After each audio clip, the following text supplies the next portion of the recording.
നല്ല ടേസ്റ്റി ആയിട്ട് നല്ല സോഫ്റ്റ് ആയിട്ടുള്ള റാഗി പുട്ടിൻ്റെ റെസിപ്പിയാണ്. ഒരു 3 ഐറ്റം കൂടുതലായിട്ട് ചേർത്താൽ മാത്രം മതി, കറിയൊന്നുമില്ലാതെ കഴിക്കാൻ പറ്റിയ നല്ല സോഫ്റ്റ് പുട്ടാണ്. അതുപോലെ തന്നെ ഇത് ചെയ്തെടുക്കാനായിട്ട് പുട്ടുകുറ്റിയുടെ ആവശ്യവുമില്ല. ഇനി ഇതെങ്ങനെയാണ് ചെയ്തെടുക്കുന്നത് നോക്കാം. ഞാനിവിടെ 2 കപ്പ് റാഗി പുട്ടുപൊടി എടുത്തിട്ടുണ്ട്. ഇത് വീട്ടിൽ തന്നെ നമ്മൾ പൊടിപ്പിച്ചിട്ട് വറുത്തെടുത്താണ്. അഥവാ നിങ്ങൾ പാക്കറ്റിലെ പുട്ടുപൊടിയാണ് ഉപയോഗിക്കുന്നെങ്കിൽ അതെടുക്കുക. 2 കപ്പ് ഞാൻ എടുത്തിട്ടുണ്ട്. ഇനി ഈ പുട്ടുപൊടിക്ക് ആവശ്യമുള്ള അല്പം ഉപ്പ് ചേർത്തിട്ടുണ്ട്. ഇനി സാധാരണയായിട്ട് പുട്ട് നനച്ചെടുക്കുന്ന പോലെ തന്നെ കുറേശ്ശെയായിട്ട് പച്ചവെള്ളം ഒഴിച്ചിട്ട് നനച്ചെടുക്കണം.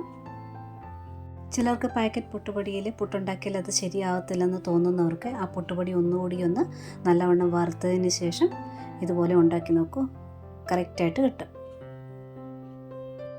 അതായത് കറക്റ്റ് പരുവത്തിൽ പൊടി നനച്ചെടുത്തിട്ടുണ്ട്. ഇതിൻ്റെ പരുവം അറിയാത്തവർക്കായിട്ട് ഇതുപോലെ ഒന്ന് എടുത്തൊന്ന് അമക്കി നോക്കുക. കട്ട പോലെ വന്നിട്ട് ഒന്ന് പൊടിച്ച് വിടുമ്പോൾ ഈസി ആയിട്ട് അത് പൊടിഞ്ഞു വരുന്നു എന്നുണ്ടെങ്കിൽ അത് കറക്റ്റ് പരുവമായി നിർത്താം. ഇനി ഇതൊരു 20 മിനിറ്റ് അല്ലെങ്കിൽ ഒരു അരമണിക്കൂർ നേരത്തേനെങ്കിലും ഒന്ന് മൂടി വെക്കണം. ഇതൊന്നുകൂടി ഒന്ന് സോഫ്റ്റ് ആവുകയും ചെയ്യും. ഇത് അരമണിക്കൂറിന് ശേഷം എടുത്തിട്ടുണ്ട്. വീണ്ടും ഒന്ന് കൈകൊണ്ടൊന്ന് മിക്സ് ചെയ്യുക. അത് നല്ല സോഫ്റ്റ് ആയിട്ടുണ്ട് ഈ പൊടി. ഇനി ഇതിലോട്ട് 1/2 കപ്പോ അല്ലെങ്കിൽ 1/4 കപ്പോ തേങ്ങ ചേർക്കാം. കൈവച്ച് വീണ്ടും ഒന്നുകൂടെ നല്ലവണ്ണം ഒന്ന് മിക്സ് ചെയ്തെടുക്കാം.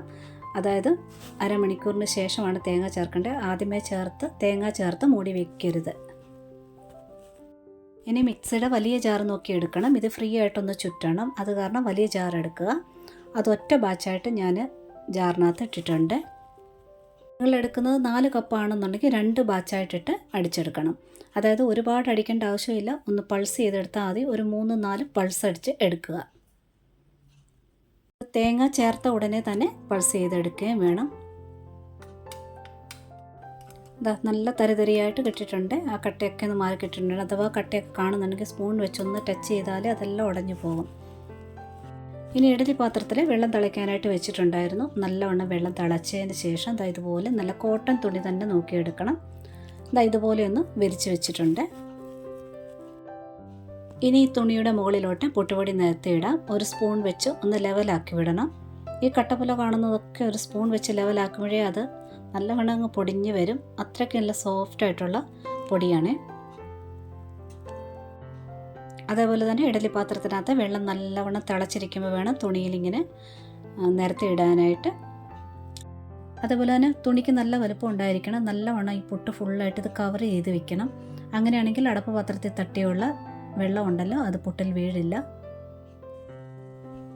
തുണി ഇതുപോലെ നല്ലവണ്ണം മൂടി വയ്ക്കുക. ഇനി ഇഡലി പാത്രത്തിൻ്റെ അടപ്പ് വെച്ച് മൂടി വയ്ക്കാം.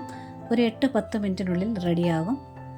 ആദ്യത്തെ ഒരു 4 മിനിറ്റെങ്കിലും ഫുൾ ഫ്ലെയിമിൽ തന്നെ വെച്ചിരിക്കണം. പിന്നീട് ഒരു മീഡിയം ഫ്ലെയിമിലോട്ടോ ലോ ഫ്ലെയിമിലോട്ടോ മാറ്റി ബാക്കി സമയം കൂടി വെച്ച് കുക്ക് ചെയ്തെടുക്കണം. ഇതിലിനി കറിയൊന്നും വേണ്ടാതെ കഴിക്കുന്ന രീതി ഒരു 3 ഇൻഗ്രീഡിയൻറ്റ് ചേർക്കാനുണ്ട്. അത് വെന്തതിന് ശേഷമാണ് ചേർക്കുന്നത്. ഇത് വെന്തിട്ടുണ്ട്. ഈ ഒരളവിൽ 8-10 മിനിറ്റിനുള്ളിൽ നല്ലവണ്ണം വെന്ത് വന്നിട്ടുണ്ട്. ഇത് നല്ല സോഫ്റ്റായിട്ട് വന്നിട്ടുണ്ട്. നല്ലവണ്ണം തുണി കവർ ചെയ്ത് വെച്ചത് കാരണം അടപ്പ് പാത്രത്തിൽ നിന്നുള്ള വെള്ളമായി ഒട്ടും ഇതിൽ വീണിട്ടൊന്നുമില്ല. ഇതിനെ ഒരു പാത്രത്തിലോട്ട് മാറ്റാം. ഈ ചൂടോടുകൂടി പെട്ടെന്നൊന്ന് ഇളക്കിയെടുക്കണേ. ഈ ചെറുതായിട്ട് കാണുന്ന കട്ടകളൊക്കെ ഇളക്കുമ്പോഴേ അങ്ങ് പൊട്ടി പൊട്ടി വരും. കറിയൊന്നും ഇല്ലാതെ വെറുതെ കഴിക്കാൻ വേണ്ടി ഇനി ഒരു 3 ഐറ്റം കൂടി ചേർക്കാനുണ്ട്. ആദ്യമേ ചേർക്കേണ്ടത് നെയ്യാണ്. 1 സ്പൂണോളം ചേർക്കാവുന്നതാണ്. അതും ചൂടോടുകൂടി തന്നെ ചേർക്കുക. ഇനി 1-1.5 സ്പൂണ് ശർക്കരപ്പൊടി ചേർക്കണം. അതിനകത്ത് പകുതി ഞാനിപ്പോൾ ചേർത്തിട്ടുണ്ട്. ആ ചൂട് പോകുന്നതിന് മുമ്പേ ആ നെയ്യ് ഒന്ന് മിക്സ് ആകാൻ വേണ്ടി നല്ലവണ്ണം ഒന്ന് ഇളക്കിയെടുത്തിട്ടുണ്ട്. ശർക്കരപ്പൊടി ഒരു 1.5 സ്പൂണോളം ഞാനിവിടെ ചേർക്കുന്നുണ്ട്. അതിൽ പകുതി ഞാനിപ്പോൾ അങ്ങോട്ട് ചേർത്തിട്ടുണ്ട്.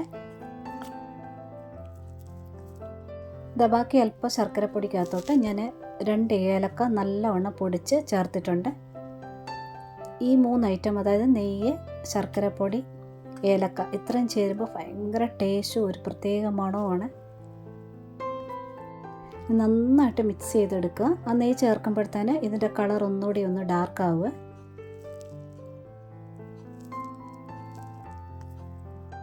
ഇത് കാണുമ്പോൾ തന്നെ അറിയാലോ നല്ല സോഫ്റ്റായിട്ട് കിട്ടിയിട്ടുണ്ട്. തേങ്ങ ഇനിയും ചേർക്കാൻ ഇഷ്ടമുള്ളവർക്ക് തേങ്ങയുടെ ചേർത്ത് ഈ കൂട്ടത്തിൽ തന്നെ ഇളക്കി എടുക്കാവുന്നതാണ്. അതേപോലെ തന്നെ മധുരം ഉണ്ടെന്ന് വെച്ച് കറിയൊന്നും കൂട്ടരുതെന്നൊന്നുമില്ല. ഇതിൻ്റെ കൂടെ തന്നെ ചിക്കൻ കറിയും മുട്ടക്കറിയൊക്കെ കൂട്ടി കഴിക്കാൻ നല്ല ടേസ്റ്റാണ്. ഇതിപ്പോൾ പുട്ടുപൊടി ഇഡ്ഡലി പാത്രത്തിൻ്റെ തട്ടിൽ ഡയറക്റ്റ് ഇടാതെ നമ്മൾ തുണിയിലിടുന്നത് കാരണം ഉണ്ടല്ലോ, വേവിച്ച് അങ്ങ് തുണിയോടുകൂടി എടുക്കുമല്ലേ. അപ്പോൾ ഇഡ്ഡലി പാത്രത്തിൻ്റെ തട്ടിൽ ഒരു തുള്ളി പോലും ആവില്ല. പാത്രം ഉരച്ച് കഴുകിയെടുക്കേണ്ട ആവശ്യമൊന്നും വരുന്നില്ല. അതുപോലെ തന്നെ പുട്ടുകുറ്റിയില വേവിച്ചെടുക്കുന്നെങ്കിൽ പുട്ടുകുറ്റി കഴുകുന്നത് ഒരു പണി തന്നെയല്ലേ, അതും ഇവിടെ ലാഭിച്ചെടുക്കാം. ഏത് സമയത്തും കഴിക്കാൻ പറ്റിയ നല്ല സോഫ്റ്റ് ആയിട്ടുള്ള റാഗി പുട്ടിൻ്റെ റെസിപ്പിയാണ്. ട്രൈ ചെയ്ത് നോക്കുക. ഇഷ്ടപ്പെട്ടിട്ടുണ്ടെങ്കിൽ കൂട്ടുകാർക്കൊക്കെ ഷെയർ ചെയ്ത് കൊടുക്കുക. ലൈക്കും കമൻറ്റും സബ്സ്ക്രൈബും ഒക്കെ തന്ന് സപ്പോർട്ട് ചെയ്യാൻ കൂടി മറന്നുപോലെ. നോട്ടിഫിക്കേഷൻ ബെൽ ബട്ടണിൽ ഓൾ ഓപ്ഷൻ ഒന്ന് എനേബിൾ ആക്കിയിടാനും മറക്കല്ലേ. ഒരുപാട് സ്നേഹത്തോടെ. Thanks for watching.